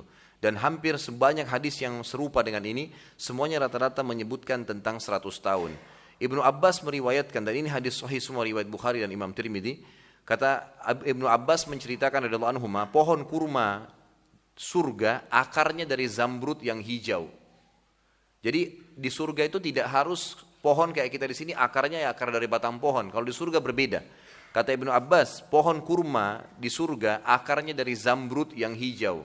Batangnya terbuat dari emas merah, pelapahnya adalah pakaian untuk ahli surga. Darinya terbuat pakaian dan gaun mereka, dan buahnya sebesar tempayan dan timba, yang warnanya lebih putih daripada susu, rasanya lebih manis daripada madu, lebih lunak daripada buih dan tidak ada bijinya. Dalam hadis Bukhari dikatakan, Nabi SAW pernah ditanya tentang pakaiannya ahli surga. Maka kata Nabi SAW, di surga nanti akan ada pohon delima, yang pohon delima tersebut buahnya sangat besar. Pada saat ahli surga menginginkan pakaian, maka pohon delima tersebut akan menundukkan tubuhnya pohonnya, dan buahnya akan terbuka dan akan keluar 72 gaun yang boleh dipilih oleh ahli surga tersebut. Pakaiannya diambil dari dalam delima. Allahu a'lam bagaimana, tapi ini janji, gitu kan? Sesuatu kenikmatan yang tidak bisa dibayangkan. Makanan dan minuman ahli surga. Kata Nabi, kata Allah SWT dalam surah Al-Waqi'ah, A'udzubillahi minasyaitonirrajim wa fakihatim mimma yatakhayyarun, dan buah-buahan dari apapun yang mereka inginkan. Semua buah-buahan tidak terlarang, mereka boleh menikmatinya. Kemudian juga dalam surah Zukhruf, semua yang diinginkan oleh ahli surga didapatkan sama dia. Ayat 71, A'udzubillahi minasyaitonirrajim wa fiha ma tashtahi al-anfus wa taladzul a'yun. Dan di dalam surga terdapat segala apa yang diinginkan oleh hati dan sedap dipandang oleh mata. Jabir mengisahkan, beliau berkata, aku mendengarkan Rasulullah SAW bersabda, ahli surga makan dan minum, mereka tidak membuang ludah, tidak buang air besar dan kecil, dan tidak membuang ingus. Mereka para sahabat bertanya, bagaimana halnya dengan makanan yang mereka makan? Apakah tidak keluar juga dari bentuk kotoran? Beliau menjawab, makanan tersebut berubah menjadi sendawa dan keringat yang aromanya seperti aroma kasturi. Mereka selalu bertasbih kepada Tuhan mereka sebagaimana kalian menghirup udara semasa di dunia. Di surga juga ada burung-burung yang berterbangan. Disebutkan di dalam hadis sahih riwayat Imam Ahmad. Kata Nabi SAW, di surga akan ada burung-burung yang berterbangan. Lalu kata Abu Bakar, ya Rasulullah, berarti burung-burung itu merasakan kenikmatan karena juga hidup di surga. Kata Nabi SAW, dengan memakan dagingnya, maka engkau akan merasakan lebih nikmat. Kata Abu Bakar, kata Nabi SAW, dan aku berharap engkau termasuk di antara orang yang akan memakan dagingnya. Makanan. Jadi kita kalau makan tidak ada istilah kenyang. Kalaupun sudah penuh perutnya, maka akan keluar dalam bentuk keringat yang itu juga lebih wangi dari bau kasturi. Perutnya kosong lagi, makan lagi, terus seperti itu. Tidak ada masa tua. Dalam hadis Bukhari dikatakan di surga tidak ada masa tua, tidak ada capek, tidak ada gangguan orang, tidak ada berisik, tidak ada beringus, tidak ada sakit, tidak ada meludah, Tidak ada buang air besar, tidak ada buang air kecil. Dan makanan serta minuman yang mereka makan yang tidak dibutuhkan oleh tubuh mereka akan keluar lebih wangi dari bau kasturi. Ini kehidupan yang luar biasa. Nggak ada capek, nggak ada letih, nggak ada gangguan orang, nggak ada meludah, nggak ada beringus, nggak ada buang air besar, nggak ada buang air kecil. Jadi di surga tuh nggak ada WC, nggak ada kamar mandi, gitu kan? Seperti itu. Kehidupan yang luar biasa. Bedanya surga sama dunia, kata para ulama, dunia masih butuh ijtihad, butuh upaya. Mau makan, cari dulu, masak dulu, petik dulu, dan seterusnya. Tanam dulu pohonnya. Di surga enggak, sudah ada. Dalam hadis Bukhari dikatakan, ada seseorang, ya, kata Nabi SAW, ada seseorang yang dari ahli surga berkata kepada Allah Subhanahu wa taala, "Ya Allah, aku ingin bercocok tanam." Lalu berkatalah Allah SWT kepadanya, "Bukankah kau sudah punya semua di surga? Semua pohonnya ada." Karena pohonnya, kata Nabi SAW, kalau dipetik buahnya keluar lagi, dipetik keluar lagi, nggak pernah habis-habis. Kita sudah tahu kalau yang suka pohon, begitu sudah dipetik, tumbuhnya nanti musim tahun depan, gitu kan? Ini enggak, dipetik tumbuh langsung, sama, matangnya sama, tinggal dimakan, gitu kan? Maka dia pun mengatakan, "Ya Allah, saya ingin bercocok tanam." Lalu Allah SWT memberikan kepadanya biji yang dia tancapkan ke dalam tanah surga, tiba-tiba tumbuh jadi pohon besar, tiba-tiba berbuah seperti yang dia inginkan. Tidak pakai nunggu, pada detik itu juga selesai. Semua kenikmatan yang abadi, luar biasa gitu. Ya. Dan ini sekali lagi janji, ikhwah-akhwat sekalian, jangan sampai syaitan masukkan di dalam hati antum keraguan sedikit pun tentang masalah ini. Ini sebuah janji yang tinggal tunggu malaikat maut mencabut ruh kita akan lihat semua. Nggak ada sesuatu yang bohong di sini. Kemudian juga dikatakan pakaian ahli surga. Disebutkan dalam surah Al-Hajj ayat 23 maaf. A'udzu billahi minasyaitonir rajim. Innallaha yudkhilul ladzina amanu wa 'amilus solihati jannatin tajri min tahtiha al-anhar yuhallawna fiha min asawir min dhahabin wa lu'lu'a wa libasum fiha harir. Sesungguhnya Allah memasukkan orang-orang beriman dan mengerjakan amal saleh ke dalam surga-surga yang di bawahnya mengalir sungai-sungai. Di surga itu mereka diberi perhiasan dan gelang-gelang dari emas dan mutiara, dan pakaian mereka adalah sutra. Sutra tentu diharamkan bagi laki-laki di dunia, tapi bagi ahli surga berbeda, gitu kan? Ahli surga berbeda. Abu Hurairah berkata radhiyallahu anhu bahwasanya Nabi SAW bersabda dalam hadis riwayat Muslim, "Man yadkhulul jannah yan'am wa la yab'ath wa la yab'as wa la tabla thiyabu wa la yafna shababu." Siapa yang masuk surga maka ia mendapatkan kenikmatan yang tidak akan pernah ada penderitaan, pakaiannya tidak akan usang dan masa mudahnya tidak akan pernah habis. Di dalam hadis Bukhari yang lain dikatakan bahwasanya kalian akan masuk ke dalam surga dalam poster ayah kalian Adam 60 siku ke langit, 60 siku ke langit, dan kalian tidak akan pernah merasakan kematian kecuali kematian yang pertama. Dan akan didatangkan di antara surga dan neraka sosok seperti domba. Lalu malaikat berkata yang membawanya kepada penghuni surga, "Apakah kalian kenal ini?" Penghuni surga mengatakan, "Iya, kami tahu dia adalah maut." Lalu ditanyakan kepada penghuni neraka, "Apakah kalian mengenal ini?" Mereka mengatakan, "Iya, itu adalah maut." Lalu kata Nabi SAW dalam hadis Bukhari ini, lalu malaikat tersebut menyembelih domba tersebut sebagai simbol dan kematian sudah tidak ada. Lalu malaikat tersebut berkata, ya, untuk penghuni surga, "Hiduplah abadi dalam kenikmatan," dan juga penghuni neraka, "Hiduplah dalam siksaan, ya, selamanya karena tidak ada kematian lagi." Maka seluruh penghuni surga menjadi tambah senang dan penghuni neraka makin menyesal. Surga dipenuhi dengan permadani. Kita tahu sekarang, teman-teman yang taruh permadani pasti tahu nilainya. Permadani itu kalau dari Turki ada harganya di Jakarta sampai 2 miliar, gitu kan. Permadani, ya, tidak masuk di akal. Saya kemarin mampir di Istanbul untuk bimbing umroh, itu ada permadani ditawarin 1,5 miliar mungkin harganya uang rupiah, gitu kan. Allahu alam, kalau ada orang yang masya Allah berikan kelebihan harta dia mau beli, ini nggak tahu. Tapi orang yang tahu nilainya permadani tahu bagaimana Allah gambarkan di surga. Allah mengatakan di dalam Al-Ghashiyah ayat 13 sampai 16. A'udzubillahi minasyaitonirrajim. Fiha surum marfu'a wa akwabum mawdu'a wa namariku masfufa wa zarabiyyu mabthutha.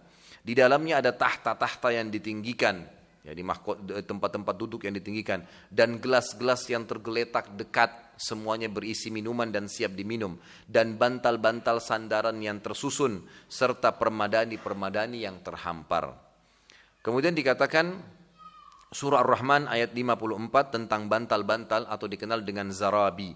Kata Allah SWT, "A'udzubillahi minasyaitonirrajim, muttaqiina 'ala furushim batainuha min istabraq."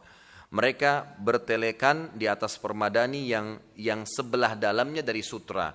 Kata Ibnu Abbas radhiyallahu anhuma, Allah dan Rasulnya telah menceritakan kepada kalian tentang dalamnya permadani dari sutra, maka bisa dibayangkan bagaimana luarnya. Maka bagaimana luarnya. Tentu kalau kita tahu selalu bantal atau permadani bagian dalamnya itu biasanya bahan biasa. Di luarnya malah yang bagus. Kalau sudah diberikan gambaran di dalamnya seperti itu, maka bagaimana dengan di luarnya, gitu kan? Kemudian juga pelayan-pelayan di surga dari bidadari dan bidadara, Allah Subhanahu wa taala puji mereka. Seperti bidadarinya misalnya Al-Waqi ayat 22 sampai 23, di mana Allah Subhanahu wa taala berfirman, A'udzubillahi minasyaitonir rajim wa hurun 'ain ka'amsalil lu'lu'il maknun. Wahai laki-laki yang suka dengan perempuan pelacur, yang badannya bau, yang tidak mandi, yang tiap hari ganti laki-laki, masih terfikir untuk melihat mereka, yang cuma kelihatan cantik karena dandanannya pada saat dihilangkan maka akan rusak. Mana mau dibandingkan dengan bidadari surga, ikhwas sekalian. Jauh antara langit dan bumi, gitu kan. Kata Allah Subhanahu wa taala, Allah berfirman kekal dalam Al-Qur'an, dan di dalam surga terdapat bidadari-bidadari yang bermata jeli. Kemudian dikatakan juga dalam surah An-Naba ayat 31 sampai 33, Inna lil muttaqina mafaza hadaiqa wa a'naba wa qawa'iba atraba. Sesungguhnya orang-orang yang bertakwa mendapatkan kemenangan, yaitu kebun-kebun dan buah anggur dan gadis-gadis remaja yang sebaya.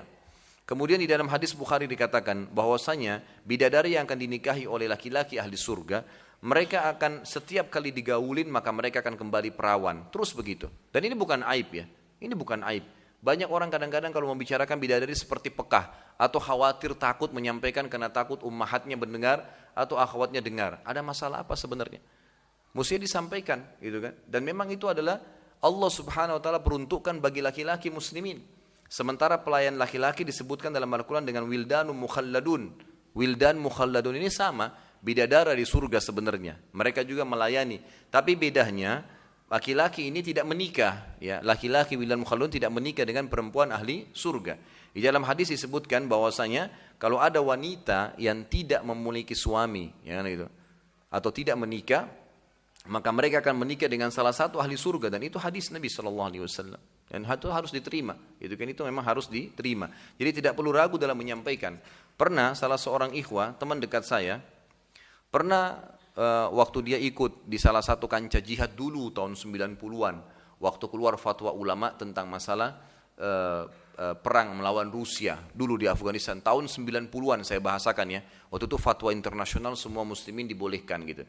Waktu saya masih awal masuk di Madinah.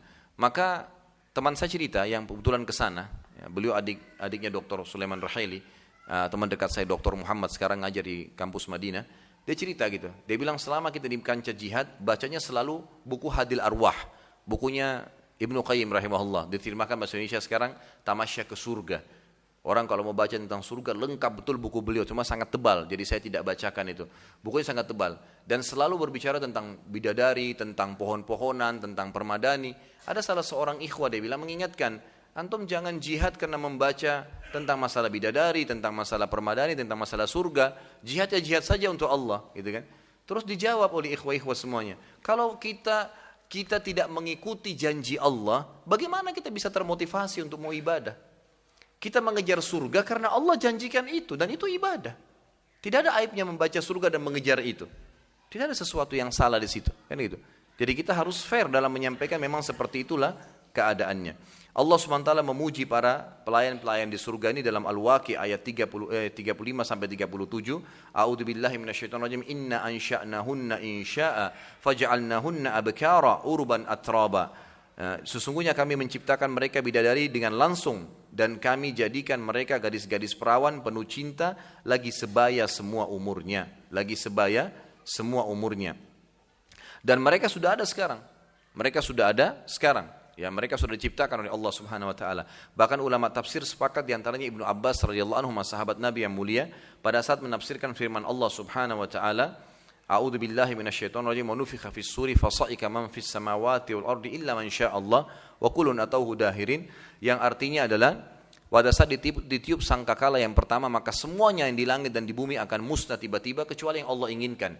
Kata Ibnu Abbas, yang dimaksud yang Allah inginkan adalah bidadari di surga dan bidadarahnya, kemudian malaikat Jibril, Mikail dan Israfil peniup sangkakalanya, kemudian 8 pemikul arsy-Nya Allah. Ini Allah inginkan, tidak hancur, tapi semua manusia jin akan binasa sesuai dengan ayat ini. Bidadari di surga memang akan disiapkan bagi kaum laki-laki. Dan ini bukan berarti aib, bukan sesuatu yang salah. Bagi ummahat juga yang belum memahami masalah ini perlu membaca, gitu kan. Kenapa Allah siapkan, itu hikmah Allah Subhanahu wa taala. Sebagaimana Allah menyiapkan mata untuk melihat, telinga untuk mendengar, kemaluan juga untuk difungsikan, maka Allah Subhanahu wa taala menyiapkan fasilitas seperti ini. Dan ini bukan aib sama sekali untuk dibicarakan, karena Allah yang menjanjikan. Allah yang menjanjikan. Bahkan ada hadis yang sahih riwayat Imam Ahmad dan Imam Tirmidzi. Ini peringatan bagi ummahat kita. Kalau memang anda dalam keadaan benar, alhamdulillah. Tapi kalau dalam keadaan salah, hati-hati. Harus minta maaf dengan suami. Apa sabda Nabi SAW? Bukan perkataan saya. Kata Nabi SAW, La tu'zil mar'atu zawjaha fid dunya, illa qalat zawjatuhu minal hurun 'in. La tu'zihi qatalakillah, fa innama huwa 'indaki dakhilun yushiku an yufarikuki ilaina. Jika seorang istri menyakiti suaminya tanpa sebab, tidak ada udzur syar'i. Nanti yang kita titik beratkan dalam masalah rumah tangga, melainkan istrinya dari bidadari. Artinya sekarang semua orang mukmin di surga memang sudah di dunia sudah punya istri dari bidadari, asal dia pertahankan. Dan ini janji Allah Subhanahu wa taala. Ini bukan aib, bukan sesuatu yang salah. Jadi jangan sampai kalau hati kita berat menerima ini, berarti perlu dipertanyakan masalah keimanan. Kata Nabi SAW, tidaklah seorang istri menyakiti suami di dunia, melainkan istri dari bidadari mengatakan jangan menyakitinya. Semoga Allah menjauhkan dia darimu. Kalau bahasa langsungnya sebenarnya semoga Allah membinasakanmu, gitu kan? Sesungguhnya ia hanyalah seorang tamu di sisimu yang sebentar lagi berpisah dan akan menuju kepada kami. Artinya memang penghuni surga akan didatangi, gitu kan? Kita lihat sahabat Nabi yang mulia, sahabat Nabi yang mulia, Handalah radhiyallahu anhu yang terkenal. Beliau pada saat terbunuh di perang Uhud, Nabi SAW melihat ke arah jenazahnya lalu mengalihkan pandangan matanya. Lalu para sahabat mengatakannya, Rasulullah, kenapa anda alihkan pandangan mata anda? Kata Nabi SAW, Allah memperlihatkan kepada saya istrinya dari bidadari sedang menjemput ruhnya. Hadis sahih, riwayat Bukhari tentang masalah itu. Artinya ini termasuk hal-hal yang dijanjikan di surga itu, dan ini bukan sesuatu yang perlu disembunyikan gitu. Di surga juga ada pasar, jemaah sekalian. Di surga juga ada pasar. Disebutkan di dalam hadis riwayat Muslim, Anas bin Malik meriwayatkan bahwasanya Rasulullah SAW bersabda, sesungguhnya di surga terdapat pasar. Mereka mendatangi pasar tersebut setiap Jumat. Lalu berhembuslah kepada mereka angin dari arah utara, dan hembusan angin tersebut mengenai wajah dan pakaian mereka sehingga mereka bertambah indah dan tampan. Kemudian mereka pulang menemui istri-istrinya dalam keadaan semakin tampan dan mempesona. Melihat itu istri-istri mereka berkata, demi Allah, engkau semakin bertambah indah dan mempesona setelah meninggalkan kami. Mereka pun berkata kepada para istrinya, demi Allah, engkau pun juga semakin bertambah indah dan mempesona setelah bepergian, setelah kami bepergian seperti ini. Dan kita tutup ikhwah sekalian dengan puncak daripada nikmat ahli surga, yaitu melihat wajahnya Allah Subhanahu wa taala. Wajahnya Allah Subhanahu wa taala. Di dalam hadis Bukhari dikatakan bahwasanya Nabi SAW bersabda, pada saat seluruh penghuni surga sudah masuk ke dalam surga dan seluruh penghuni neraka sudah masuk ke dalam neraka. Artinya semua penghuni surga sudah, yang dari neraka pun sudah keluar, tidak lagi di neraka penghuni surga. Semua sudah keluar, maka Allah Subhanahu wa taala mengumpulkan ahli surga lalu berkata kepada mereka, dua riwayat Bukhari. Yang pertama mengatakan Allah berfirman, wahai ahli surga, sudahkah kalian puas dengan apa yang saya berikan? Kata ahli surga, ya Allah, nikmat apa lagi yang kami inginkan setelah engkau memutihkan wajah kami? Jadi mereka bercahaya semuanya, dan engkau selamatkan kami dari neraka dan kami masuk ke dalam surga. Karena nanti penghuni surga bisa lihat penghuni neraka, neraka bisa lihat penghuni surga. Agar penghuni surga terus bersyukur, penghuni neraka terus menyesali masalah itu. Lalu dalam hadis pertama Bukhari, kata Nabi SAW, Allah berfirman, hari ini aku angkat murkahku kepadamu, kepada kalian, maka berbuatlah semau kalian. Lalu kata Nabi SAW, dan ahli surga tidak akan buat kecuali kebaikan. Para penulis buku yang menulis masalah surga mengatakan keridhaan Allah yang abadi kepada mereka. Tidak ada murka lagi selamanya. Nggak ada yang perlu dikhawatirkan. Riwayat yang kedua, Allah Azza wa Jalla mengangkat hijabnya. Maka pertama kali seluruh ahli surga melihat wajahnya Allah Subhanahu wa taala, dan serentak semuanya langsung mengatakan, ya Allah, tidak ada nikmat yang lebih besar daripada melihat wajahmu ini. Inilah kurang lebih potret masalah surga dan ahlinya, penduduknya. Tinggal kita ingin hubungkan ke poin inti bahasan kita tentang masalah membentuk keluarga ahli surga. Kalau kita sudah tahu tadi janji Allah Subhanahu wa taala berhubungan dengan surga tadi, Bapak Ibu sekalian, ikhwah akhwat sekalian, janji-janji yang sangat luar biasa yang tidak bisa digambarkan lagi, ya keindahannya, ya luar biasanya, abadi, selamanya, muda, postur tubuhnya besar, setiap minggu akan diperbaharui selalu bajunya, buah-buahan, permadani, lumpurnya, istananya, lautannya, sudah nggak bisa digambarkan lagi, sangat luar biasa. Maka tentu setiap orang di antara kita mendambakan itu. Dan sebenarnya dalam luang lingkup rumah tangga, keluarga, kita bisa mendapatkan itu. Surga itu sangat dekat dengan orang yang berumah tangga. Mohon maaf saya bahasakan, kalau yang masih bujang jangan tersinggung. Karena orang yang menikah lebih dekat dengan surga. Kenapa dikatakan seperti itu? Karena dengan melakukan kewajiban Allah Subhanahu wa taala dalam rumah tangga, secara otomatis lebih banyak pahalanya, gitu kan? Karena dengan menaungi istrinya, hak-hak istri ada banyak. Di antaranya menaungi istri, mendidiknya, memberikan nafkah, ya, menyiapkan tempat tinggal semampunya, itu semua pahala. Bahkan Nabi SAW mengatakan, ya, sepotong makanan pun yang kau letakkan di mulut istrimu adalah sedekah, semuanya pahala. Begitu pula dengan istri, mencari ridho suaminya, ya, kata Nabi SAW, wanita manapun dalam hadis Bukhari Muslim yang menjaga 5 waktu sholatnya, berpuasa Ramadannya, kemudian menjaga kesucian kemaluannya dan mentaati suaminya pada hal yang ma'ruf, kecuali pada saat dia meninggal dia akan disuruh masuk surga dari 8 pintu yang manapun dia inginkan, gitu kan? Jadi banyak sekali fadilahnya memang orang berumah tangga itu. Maka ulama sampai mengeluarkan sebuah fatwa tentang perselisihan pendapat mana yang lebih afdal, seorang yang meninggal pasangan hidupnya menikah lagi atau bertahan. Maka kalau laki-laki dikatakan sudah jelas mutlak menikah. Imam Ahmad meninggal istrinya pagi hari, ini kisah beliau ya, malam hari beliau menikah, padahal hari takziah. Lalu murid-muridnya bertanya, wahai imam, kenapa anda menikah malam takziah, kenapa minimal tunggu hari takziah? Kata Imam Ahmad apa? Perhatikan jawabannya secara ilmu dan perhatikan ditangkap dengan cara imaniah, bukan hawa nafsu kita berbicara. Kata Imam Ahmad rahimahullah dengan ilmu yang beliau miliki yang luar biasa, beliau bilang, saya khawatir kalau saya meninggal malam ini, ya, dan saya bertemu dengan Allah sementara saya dalam keadaan bujang. Gitu. Artinya beliau anggap bujang itu berdosa, maaf. Menurut Imam Ahmad, bukan menurut saya, gitu kan.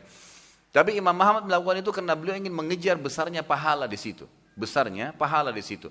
Jadi kalau ada yang punya kesempatan menikah, maka menikah, tentunya itu jauh lebih baik. Begitu pula dengan wanita, satu-satunya keadaan wanita yang dikatakan lebih baik tidak menikah adalah pada, tentu kita bicara normal ya, kalau ada yang sakit itu berbeda.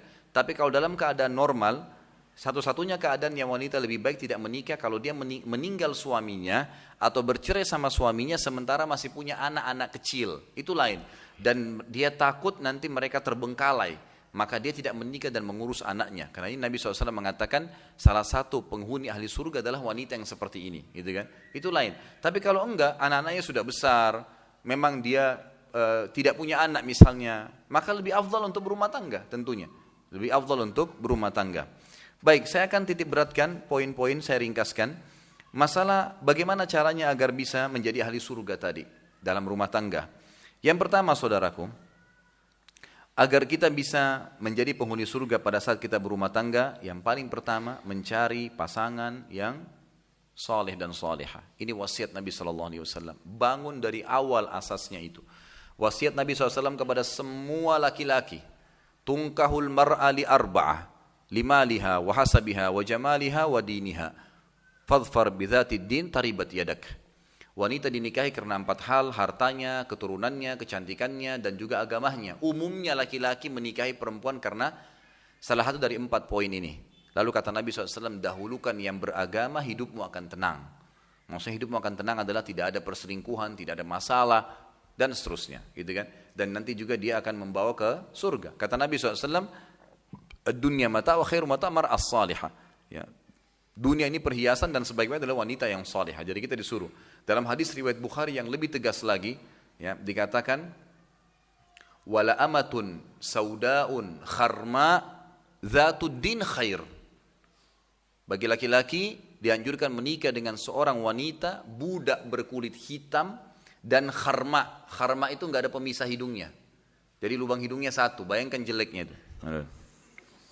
Sudah budak hitam kharma. Tapi kata Nabi apa? Zatud din, beragama khair, lebih baik.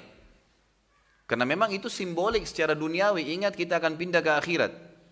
Di sana sudah banyak macam-macam janjinya, gitu kan? Jadi ini cuma melewati kehidupan dunia. Di situ perintahnya. Kalau untuk perempuan apa kata Nabi SAW? Dan anda juga laki-laki sebagai walinya perempuan, jangan tahan anak perempuan, jangan tahan saudari perempuan, nikahkan. Harus ijazah, harus sarjana, harus begini, harus begitu. Ini semua nggak dibawa, nggak ditanya oleh malaikat ijazahnya dokter atau bukan gitu. Yang ditanya itu dia sudah melakukan perintah agama atau tidak. Kata Nabi SAW kepada wanita, setiap wanita dan setiap walinya, ayahnya, idza ja'akum man tardawna dinahu wa khuluquhu fazawwijuh illam taf'alu takum fitnatun fil ardi wa fasadun kabir. Kalau telah datang kepada kalian wahai kaum wanita dan walinya, perempuan, laki-laki yang kalian ridhoi bukan kekayaan, bukan ketampanan, agama dan akhlaknya.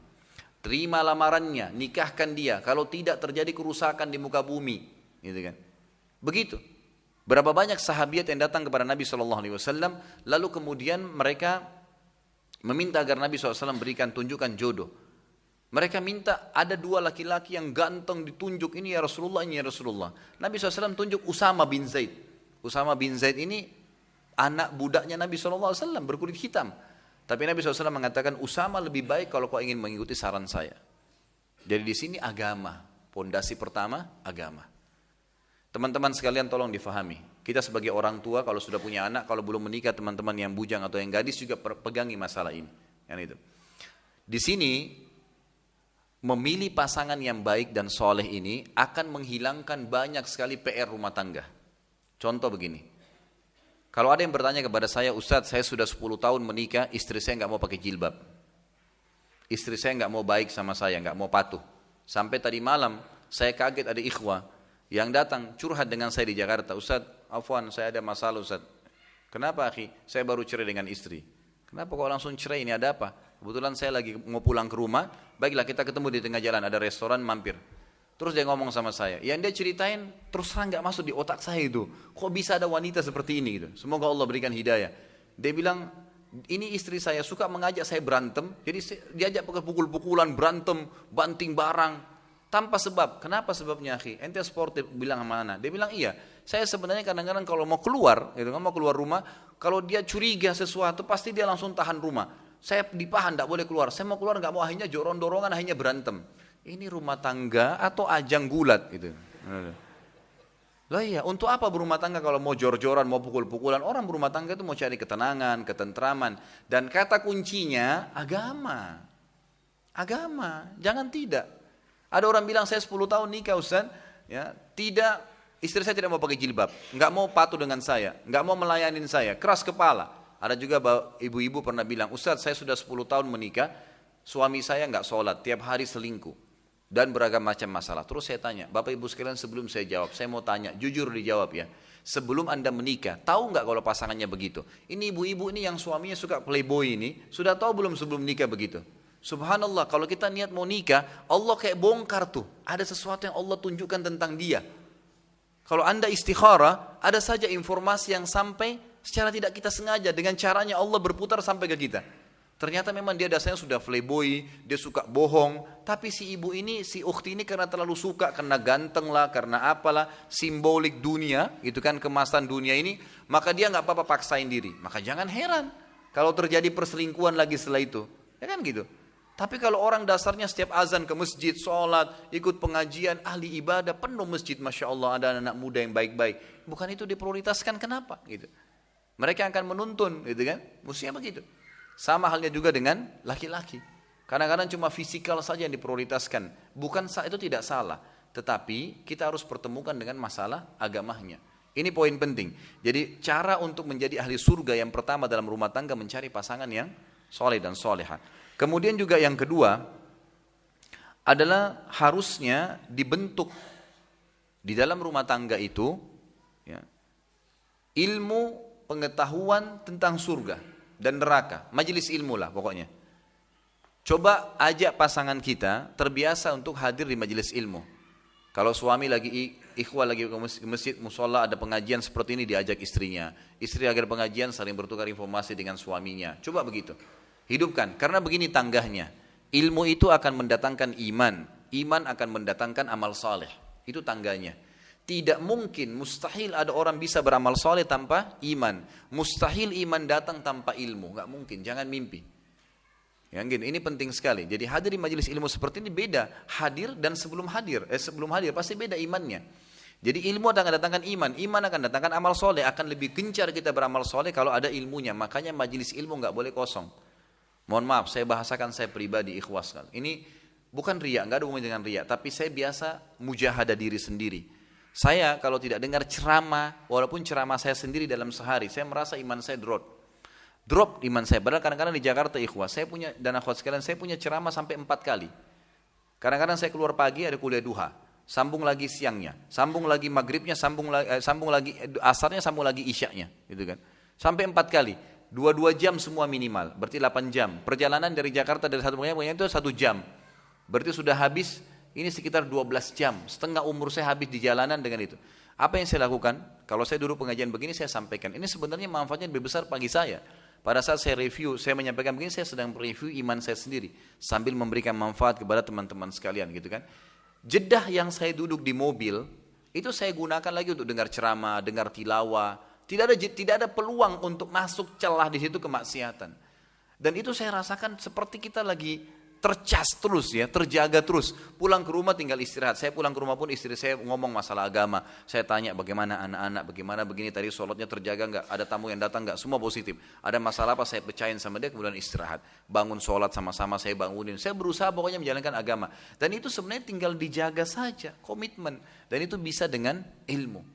Ada banyak alhamdulillah di Jakarta pengajian saya mereka berubah. Saya bilang Bapak Ibu sekalian, ada hal-hal mendasar yang tidak bisa kita pertemukan. Begini, pahala itu, amal soleh punya kenikmatan, dosa itu juga punya kenikmatan. Tapi 2 kenikmatan ini tidak bisa disatukan. Kalau antum pelimplang, sebentar berpahala, sebentar buat dosa, maka ini tidak jelas statusnya. Tidak pernah merasakan kehusyuan sholat, tidak pernah merasakan nikmatnya ibadah, juga kemaksiatannya setengah-setengah. Ini memang begitu, tidak bisa disatukan. Kenikmatan ibadah ada, dan kenikmatan dosa ada. Contoh, antum sudah biasa menjaga sholat, begitu azan langsung sholat. Dan kita sudah coba komitmen untuk itu. Dan ingat, ibadah harus tanda kutip dipaksakan. Manjadda wajad, siapa yang berusaha dia akan dapat, gitu kan. Walladzina jahadu fina lanahdiyannahum subulana, kata Allah. Yang berusaha memaksakan dirinya mau beribadah ke jalan kami, kami akan tunjukkan jalan-jalan kami. Kalau bapak ibu dan ikhwas kalian tidak jadwalin sholat malam, tidak bakal pernah sholat malam selamanya. Kalau tidak jadwalin baca Quran, cuma dipajang di lemari, tidak akan pernah baca Quran, gitu kan. Paksain, harus berdiri, lawan, mujahadatun nafs namanya, harus begitu. Nah nanti kita kalau paksain ibadah, kita akan rasakan kenikmatan ibadah itu. Kalau kenikmatan ibadah sudah muncul, nanti kenikmatan dosa hilang. Dan ini puncaknya ya. Misal kita sudah biasa azan langsung sholat, komitmen, jaga sebulan misalnya atau seminggu. Nanti kenikmatan maksiat meninggalkan sholat sudah hilang. Sedikit kita ketinggalan 1 rakaat saja, kita sudah merasa kehilangan sekali. Karena kenikmatan dosanya sudah hilang. Beda dengan orang yang sudah terbiasa meninggalkan sholat, dia rasakan nikmat, maka hilang nikmat ibadahnya, gitu kan? Nikmat ibadah, jadi tidak bisa bersatu ini. Sementara dua-dua punya kenikmatan, maka nikmatilah kenikmatan ibadah itu, jangan kenikmatan maksiat. Saya bilang di Jakarta, coba jangan pernah mempertemukan antara Quran sama musik, tidak bisa ketemu, nggak bisa ketemu. Percaya lisan saya, teman-teman sekalian, kalau masih antum dengar musik, tidak akan pernah bisa masuk Quran dalam hati. Mustahil udah. Ini 2 benda yang berbentrok, nggak bisa.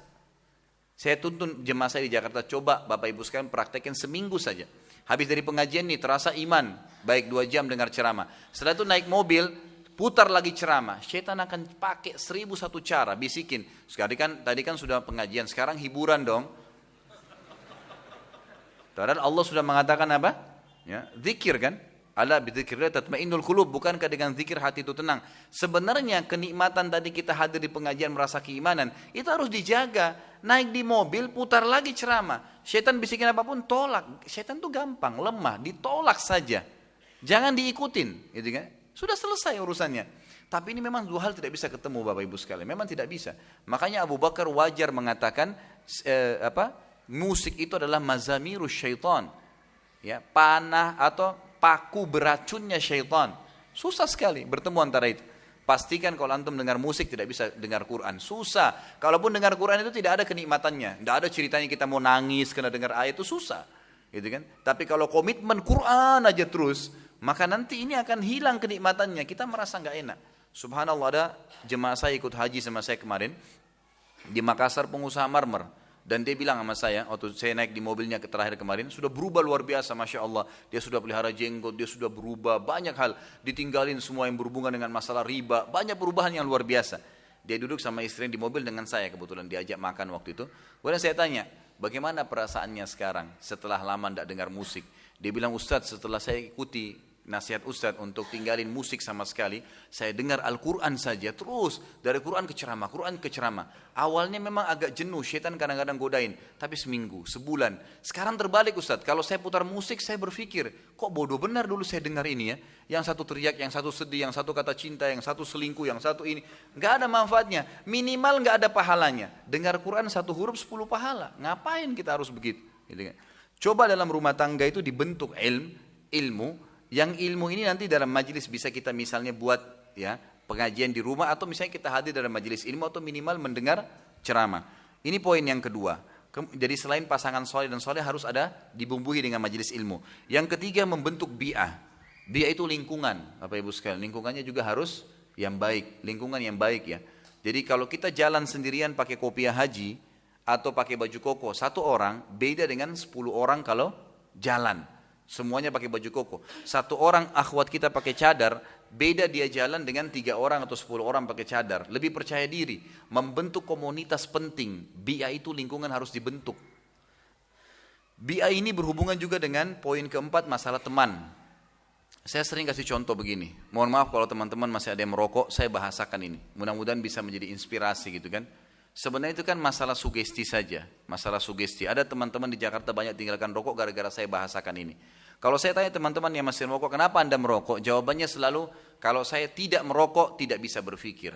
Kalau saya tidak merokok, saya tidak percaya diri. Jadi sebenarnya dia sedang menggantung kepercayaan dirinya di satu batang rokok itu. Ini kan pemahaman yang keliru gitu kan. Semestinya dia ganti itu. Maksudnya sugestinya ke hal-hal yang positif, jangan ke situ gitu kan, jangan ke situ. Sekarang kalau saya tidak merokok, teman-teman sekalian, saya berteman dengan 10 orang perokok. Kira-kira apa yang terjadi? Saya nggak mau merokok, saya nggak merokok sama sekali. Tapi teman saya ini semua baik-baik kok, cuma merokok semua. Kira-kira seperti apa kejadiannya? Hari pertama, hari kedua minimal saya tercium bau asap rokoknya. Seminggu kemudian mereka akan bilang apa? Coba aja sebatang, yang penting tahu rasanya. Sebulan sudah terbiasa merokok. Setahun buka kios rokok, gitu kan. Kalau saya tidak bisa baca Quran, huruf hijaiyah pun saya nggak tahu. Bodoh sekali Al-Quran. Tapi teman saya 10 penghafal Quran. Kita balik kasusnya. Hari pertama, hari kedua malu. Seminggu sudah belajar huruf hijaiyah. Sebulan bisa ngaji. Setahun hafal Quran. Gitu kan. Bentuk komunitas itu penting.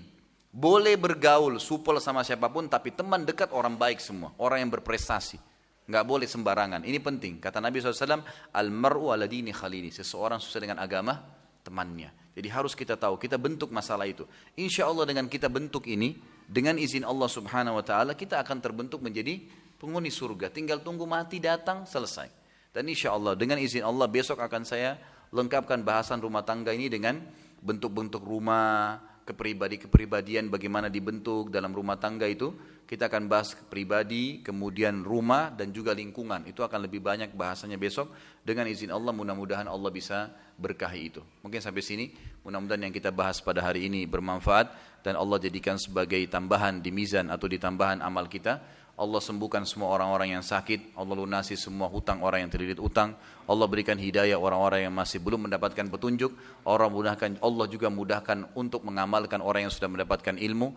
Ya Allah, tolonglah saudara-saudara kami di Yaman, di Palestina, ya di Syria, dimanapun mereka berada, berikanlah mereka kekuatan dan kemenangan ya Allah. Dan ya Allah, kami kembalikan urusan seluruh musuh-musuh Islam agamamu ini kepadamu ya Allah.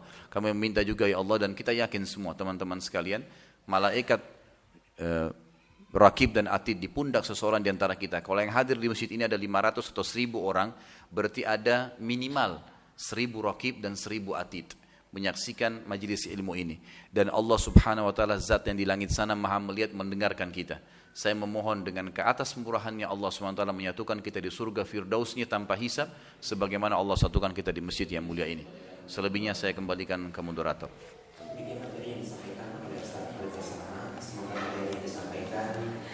Bermanfaat buat kita dan tentunya buat pendengar yang ada di rumah, karena dia pada kesempatan malam hari ini acara kita live di radio, dan semoga materi-materi yang sudah disampaikan oleh Ustaz Haji Salama menjadi sebab di antara sebab-sebab kebaikan kita dan menjadi motivasi kita untuk menggapai cita-cita terbesar kita, yaitu melihat wajahnya Allah Subhanahu wa taala. Allahumma amin.